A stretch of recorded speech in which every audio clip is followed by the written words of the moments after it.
నమస్తే. చాలా కాలం తర్వాత మళ్ళీ మనం భాగవత పద్యాలు చెప్పుకోవడానికి వస్తున్నాము. క్షమించండి ఈ గ్యాప్కి. 10వ పద్యం చెప్పుకుందాం. హరికిం పట్టపు దేవి పుణ్యముల ప్రోవర్ధంబు పెన్నిక్క చందురు తోబుట్టువు భారతీగిరిసుతల్తో నాడు పూబోడి తామరలందుండెడి ముద్దరాలు జగముల్ మన్నించు నిల్లాలు భాసురతన్ లేములు వాపు తల్లి సిరి ఇచ్చున్నిత్య కళ్యాణముల్ అని. సిరి అనగానే మనకు అర్థమైంది లక్ష్మీదేవి అని. మొదలే చెప్తున్నారు, హరికిన్ పట్టపు దేవి. హరి అంటే విష్ణువు, విష్ణుమూర్తికి పట్టపు దేవి, పట్టపు రాణి అంటే అసలైన భార్య. తన శక్తి, తన అర్థం, తనలో ఉన్న సగం. అందుకని హరికిన్ పట్టపు దేవి అయినటువంటి లక్ష్మీదేవి. హరికిన్ పట్టపు దేవి పుణ్యముల ప్రోవు. ఆవిడ ప్రోగు అంటే ప్రోగు అని. పుణ్యములు ఒక పోగుగా ఇలా పుణ్యం పుణ్యం పుణ్యం పుణ్యం అన్నీ ఒక పోగులా కడితే పుణ్యముల ప్రోవు. ఈ పుణ్యముల ప్రోవుతో మనకు వచ్చేది ఏంటంటే అర్థంబు పెన్నిక్క.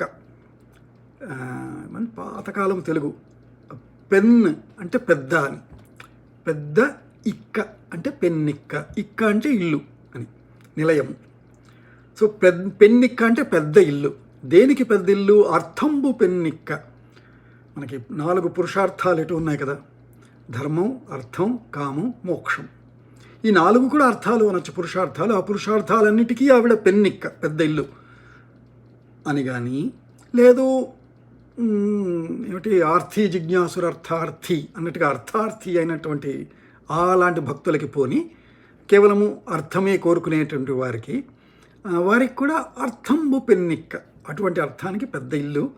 కానీ అది ఆ ఇల్లు మనం చేరుకోవాలంటే పుణ్యముల ప్రోగు. మనం పుణ్యాలు చేసుకుంటే ఆ పుణ్యముల ప్రోగుతోటి ఆవిడ కట్టి మనల్ని ఆ పెన్నిక్కకి చేరుస్తుంది.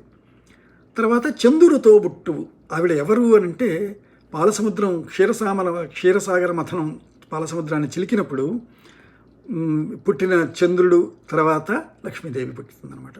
అందుకని చంద్రుడు తోబుట్టువు అని అంటారు.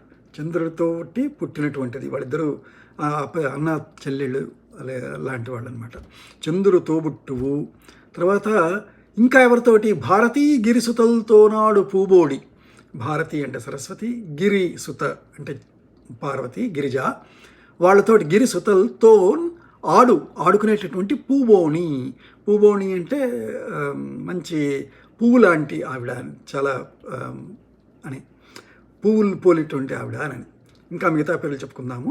లైక్ చేయండి, సబ్స్క్రైబ్ చేయండి, కామెంట్ చేయండి, షేర్ చేయండి, బెల్ ఐకాన్ నొక్కండి.